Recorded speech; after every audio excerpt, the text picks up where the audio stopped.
Hey guys, hi. It's Amax dude, and today I'm going to be ranking, as you can see from the title, the 12 Star Wars movies. Now, you would normally think with the 12 Star Wars movies, oh, he's going to rank the Clone Wars. But no, I'm not going to rank the Clone Wars. I'm going to rank the Holiday Special as the 12th movie, and let's get started. Okay, so at number 12, since I said I'm going to be doing the Holiday Special, you probably guessed what's at number 12, and it is the Holiday Special. The Holiday Special is absolutely terrible. I've only seen half of it, but it was just so bad. And if it was canon, I'm super glad it's not canon. But if it was canon, I would no longer like Star Wars. Okay, at number 11, I have Star Wars Episode 1, The Phantom Menace. Now, there were good things about The Phantom Menace. Like, I loved seeing the Qui-Gon and Obi-Wan scenes. Those were pretty cool. And Darth Maul was an absolutely amazing character. But it would also get like a lot boring. Like there were like parts of it that were just so boring you'd want to stop watching. Like whenever they were talking about how the Trade Federation was blockading the Boo because I don't even know why they were doing it. I can't even remember. It was just so boring, and that's why it falls at the bottom of this list. There's still aspects of it that are good, but like it isn't that great of a Star Wars movie for Star Wars. Oh, and how could I forget this guy?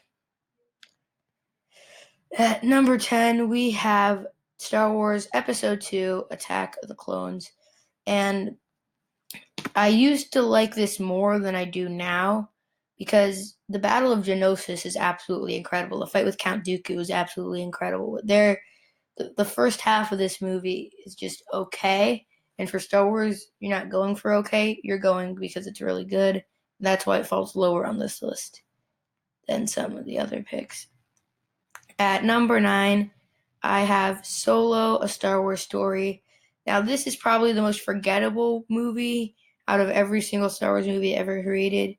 I've only seen it once, and I can't even remember most of it because it was just like so forgettable. It wasn't that good, and I remember it didn't do very well also. So a lot of people agree with me that Solo wasn't very good, and I don't think Solo was very good. That's all I have to say. Okay, before I get into number 8, this is controversial to fans of the original trilogy. This is just my opinion, though. If you do have a hard time hearing what you don't want to hear, I suggest you stop watching right now or skip number 7 and 8. Okay, so if you stuck around at number 8, I have The Empire Strikes Back. Now, hold up, don't go to the comment section yet saying that this guy's trash or this guy doesn't know what he's talking about. Because really, I want you to pause this video, go back, and watch The Empire Strikes Back compared to some of the newer movies like The Rise of Skywalker or The Last Jedi. And is it really that good? I know it came out a long time ago, but it's still just okay. Han Solo and Leia's plot isn't very good. They're just sitting on the Millennium Falcon for most of the time and walking around Bespin with Lando until they run into Darth Vader. That part was cool, and the big reveal that Darth Vader is Luke's father was also really cool. But stuff doesn't really happen until the end of the movie, and I think that's what makes me not like this movie as much as I like the other movies. Okay, and at number 7, once again, you probably want to skip this too if you didn't like what I just said. And I'm going to just reveal it right now. The Return of the Jedi. Now, you're probably thinking, this guy's even more insane. He's also putting the Return of the Jedi back here. And why is he doing that? Well, it's simple, really. What good guys die? Okay, what even characters die? Like Darth Vader dies and Yoda dies. That's it. And for what was supposed to be the climactic movie, no one really dies. Okay, Palpatine survives, and it wasn't even the end of the Empire. Technically, they still had the Battle of Jakku and stuff. That's why there's stuff there, but like the Star Destroyers. But like there there's still parts of it like that I really like about it. I think the scenes on Tatooine were cool. I think the whole Vader, Palpatine, and Luke thing was pretty cool. But the Ewoks get way too much screen time, and the stuff on Endor was just really kind of useless. Like it was just to put the other characters somewhere else, and I think that's way too obvious, and that's why it falls in at number 7. At number 6, I have Revenge of the Sith. And there are a bunch of reasons why I think this is good, even though it takes a while for stuff to actually start happening. Once the Jedi Purge happens, I loved the Order 6016. I thought that was cool. The Anakin versus Obi-Wan fight was absolutely incredible. It was super well done. And the Yoda versus Palpatine fight was also really good. But there's a reason why I'm putting it above The Empire Strikes Back and Return of the Jedi, and that is the memes. Come on, you love prequel memes, don't you? If you're watching this, you love prequel memes.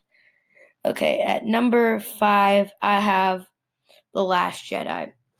And when I first walked out of theaters after watching The Last Jedi, I thought, what has Rian Johnson done to Star Wars? Okay, I didn't think it was that good. But then I watched it a few more times since, and I realized how good of a movie this was. But there are just better movies out there in the Star Wars universe. So that's why it falls to number 5. But I still think it's really well done. And I still think that the confrontation in the throne room where for Kylo and Rey kill off the Snoke's guards and they kill Snoke was really cool.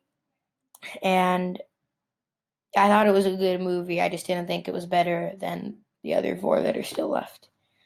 So at number 4, I have Star Wars The Force Awakens. And now I loved this movie from the moment I saw it. This movie was the first one that came out in like my lifetime, and it was really good. When I saw it, I really liked how they brought back Han. I really liked how they brought back Leia, how they brought back all the old characters, but still were able to keep the new one, like make the new ones. But there's one big problem, and that is because it's an entirely remake of A New Hope. Like, it's so obvious. They have another Death Star and Starkiller base. Vader's just a less intimidating Vader. Kylo is just a less intimidating Vader. Um, Putting the map in BB-8 was just like Princess Leia putting the Death Star plans in R2-D2. Like, it's pretty much the same movie, just coming out in like, what was it, like a 40-year difference? And that's why it's not at the top of the list, but I still think this was a very good movie. At number 3, I have Star Wars A New Hope. Now, this used to be lower on my list until Rogue One came out because I really like how beautifully those two movies tie in. This is where it all began. And, like, um, it used to be just a standalone movie. So, like, the stakes were higher since they didn't have all these other movies to see the characters and, like, see them build around. This was, like, people thought this was it when it first came out. So, that also makes sense why, like, the Death Star blowing up was such a big deal because you didn't know they were going to build another one. And I really like I really like pretty much everything about this movie, even though it's the first one to come out and that's probably the worst special effects. I still like it um, third most. Okay, don't get mad because you probably know which are the 2 last standing, but just, just please bear with me for this is just my opinion again, so just bear with me. At number 2, I have Star Wars The Rise of Skywalker. And I don't get why some people hate this movie because this movie is absolutely incredible. It doesn't slow down for a minute. There's so much action. Everyone gets involved except for Rose, but I didn't think Rose was a great character anyway. Um, I really liked how they brought back Palpatine. I know some people hated that, but Palpatine coming back was one of my favorite parts of this movie. Um, Finn, Poe, and Rey going all on a mission together was awesome. Kylo coming back to the light was awesome, and sacrificing himself to try to like fix all he's done wrong. And I really like the way it ended with Rey bringing balance to the Force, and that's why it falls at number 2. And at number 1, I have Rogue One, A Star Wars Story. Again, don't go to the comment section saying this guy's terrible, unsubscribe from him, don't like his videos, because this movie was absolutely insane. I love how beautifully it ties into A New Hope and how it finally answers that big plot hole question, how they got the Death Star plans. And I also like how it like introduced how there wasn't a magical force there to save all the main characters, because all the main characters end up dying. And the battle on the beach planet, I forgot the name, but it was like the beach palm trees planet, was awesome. How they were able to get the plans just before Vader killed off a lot of people on their ship was awesome. And how it just happened right before A New Hope is also really cool, and that's why it's number one on my list. Thank you guys for watching. If you did enjoy, please leave a like, subscribe, and leave a comment about your list, and I'll see you next time.